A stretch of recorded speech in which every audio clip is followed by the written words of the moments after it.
नमस्कार. मी सौ सुषमा जंगम आज आपणासमोर गणेश चतुर्थीचा उत्सव घेऊन येत आहे.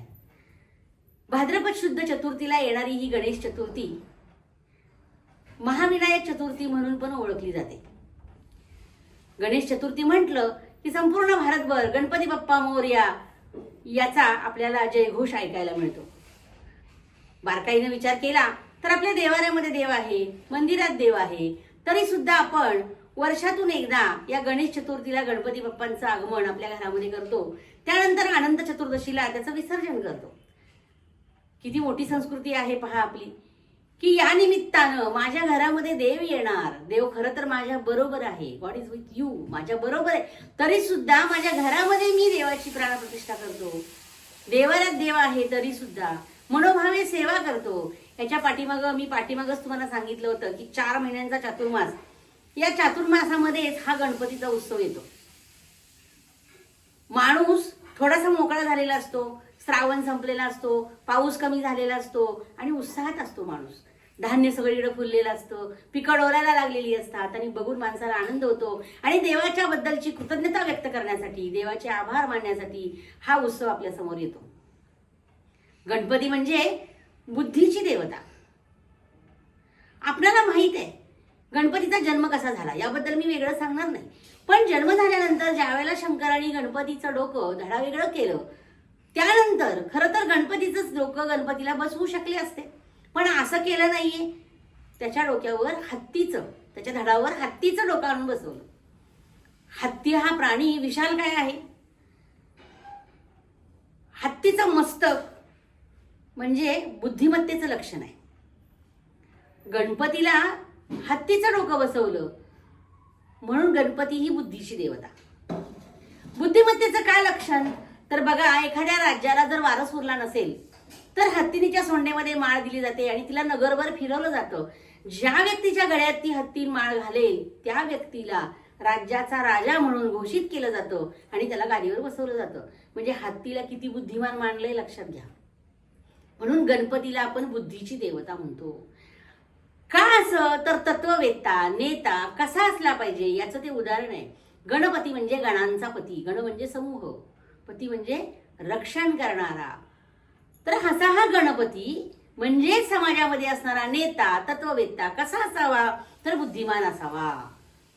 दुसरं असं की हत्ती ज्या वेळेला त्याला गवत खायला दिलं जातं त्यावेळेला तो पटकन लगेच खायला सुरुवात करत नाही. तो अगोदर फू करून सोंडेनं सगळीकडे गवत उडवतो आणि उडवल्यानंतर मग तो खायला सुरुवात करतो. याचं कारण काय तर माझ्यासारखा महाकाय प्राणी ज्या वेळेला जेवण करत असेल त्यावेळेला आजूबाजूच्या 5-50 किडामुंगींना, कीटकांना, इतर प्राण्यांना पण घास मिळाला पाहिजे, ही त्याच्या पाठीमागची भावना असते. बघा, विचार करा केवढा मोठा विचार नेत्याकडं, तत्ववेत्याकडं असला पाहिजे, की नुसतं नेता समाजाचा असून चालत नाही, नुसतं तत्वज्ञानी असून चालत नाही, तर समाजाचं रक्षण करणं, समाजामध्ये कोण उपाशी आहे, कोण कसा जगतोय याचा विचार करणं हेही गरजेचं आहे. म्हणून हत्तीचं डोकं गणपतीच्या धडावर बसवलं गेलं. आता गणपतीचे डोळे बारीक आहेत, हे सूक्ष्म दृष्टी, दूरदृष्टी असली पाहिजे हे सांगण्याचं काम हे डोळे करतात. दूरदृष्टी असली पाहिजे, तात्पुरतं बघून चालत नाही. गणपतीकडे दूरदृष्टी आहे तशी नेत्याकडे, तत्ववेत्याकडे असली पाहिजे. सूक्ष्म प्रत्येक गोष्ट बारकाईनं पाहिली जाते. आपण चरित्र अभ्यासलं, गणपतीचं चरित्र खूप मोठं आहे, आपण यावेळेला फक्त नॉर्मल पाहणार आहोत. तर तशी दूरदृष्टी असली पाहिजे. गणपतीचे कान सुपासारखे आहेत.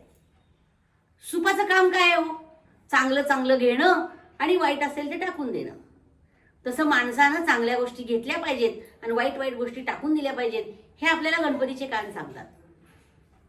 दुसरं, गणपतीला 2 दात आहेत, त्यातला एक पूर्ण आहे आणि एक अर्धा आहे. पूर्ण श्रद्धेचा अर्धा बुद्धीचा तुझकडे असं म्हटलं जातं. खरं तर माणसाची श्रद्धा ही ईश्वरावर पूर्ण असली पाहिजे, अर्धवट श्रद्धा असता कामा नये. बुद्धी थोडीशी माणसाकडे कमी असली तरी चालेल, पण श्रद्धा मात्र पूर्ण असली पाहिजे, विश्वास मात्र पूर्ण असला पाहिजे, हे माणसानं लक्षात घेतलं पाहिजे. हे सांगण्याचं काम हे गणपतीचे दात करतात. गणपतीचे पाय बारीक आहेत. असं म्हणतात की बुद्धिमत्तांचे पाय तोकडेच असतात. का तर त्यांना भरभर चालून चालत नाही, त्यांना चालण्याची गरजच नाहीये. ते स्वतः चालत नाहीत, स्वतः धावत नाहीत, तर ते दुसऱ्याकडून काम करून घेतात, दुसऱ्याला धावायला लावतात. म्हणून गणपतीचे पाय बारीक आहे, कारण गणपती बुद्धिमान आहे. गणपतीचे पाय बारीक आहे कारण तो दुसऱ्याकडून बुद्धीच्या जोरावर प्रचंड कामं करून घेतो. तसा समाजाचा नेता बुद्धिमान असला पाहिजे आणि त्याला जगामध्ये, देशामध्ये सगळी कामं करून घेता आली पाहिजेत. म्हणून नेता, तत्वज्ञानी, महापुरुष, मोठी लोक अशा प्रकारची कामं त्यांनी करावीत, हेच आपल्याला हा गणपती उत्सव या निमित्तानं सांगतो. शिवाय गणपतीच्या हातामध्ये, एका हातामध्ये पाश आहे, एका हातामध्ये अंकुश आहे, एका हातामध्ये मोदक आहे आणि एक हात आशीर्वादासाठी आहे. पाश, अंकुश ही जी शस्त्र आहेत ती माणसाला संयम शिकवतात. संयम असला पाहिजे, कोणत्याही गोष्टीमध्ये संयम असला पाहिजे. संयम ठेवून काम करता आलं पाहिजे. ताबडतोब चिडणं, रागावणं, संतापणं या गोष्टी होता उपयोगाच्या नाहीत. जाणून घेतलं पाहिजे आणि संयमानं समजून घेऊन प्रत्येक गोष्ट केली पाहिजे. तसंच मोदक म्हणजे मोद, आनंद देणारा. मोदक खाल्ल्यानंतर किती समाधान वाटतं आपल्याला, किती आवडतो. मोदक आवडत नाही असं कोणीच नसतं.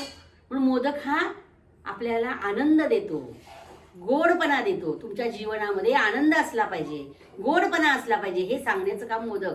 आणि दुसरं असं की लाडक्या भक्तांना बोलावून जणू काही गणपती आपल्याला मोदक देत आहे आणि आशीर्वाद देत आहे असं सांगण्याचं काम या आशीर्वादाच्या हातातून आणि मोदकामधून केलं जातं. गणपतीचा कुठलाही अवयव आपल्याला प्रेरणा देण्याचं काम करतो. नाहीतर कुठल्या आईला असा मुलगा आवडेल हो? असा चेहरा असलेला, असं तोंड असलेला गणपती कुठल्या आईला आवडेल का? कुठल्याही आईला आवडणार नाही.